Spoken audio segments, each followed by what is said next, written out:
మీలో ఎంతమంది కూరగాయలు, పచ్చిమిర్చి ఇలాంటివి కడిగి ఆరబెట్టుకొని ఫ్రిడ్జ్‌లో పెట్టుకుంటారు? ఒక్కసారి కామెంట్ చేయండి. ఇది కరోనా తర్వాత అలవాటయ్యారా? కరోనా ముందు నుండి ఈ అలవాటుందా? నేనైతే ఎగ్స్, పచ్చిమిర్చి, టొమాటోలు లాంటివి అన్నీ కడిగి ఆరబెట్టుకునేదాన్ని ఫస్ట్ నుండి కూడా.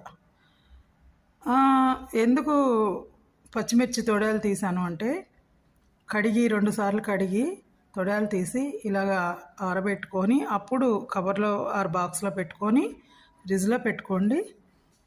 మీకు 15 డేస్ నిల్వ ఉంటాయి, స్మెల్ ఉండదు. ఇప్పుడు ఏమవుతుందంటే మార్కెట్ నుండి తెచ్చినప్పుడు ఒక్క కుళ్ళిన కాయ ఉందనుకోండి, మీరు వడేసి ఇచ్చిన కవర్ అలాగ ఫ్రిడ్జ్లో పెడితే మీకు ఓపిక లేకనో టైం లేకనో అలా పెడితే ఆ ఒక కాయ నుండి 10 కాయలు కుళ్ళిపోతాయి అన్నమాట. బ్యాడ్ స్మెల్ వస్తుంది. సో అదంతా ఫ్రిడ్జే కదా భరించేది. సో ఇలా చేసుకోండి.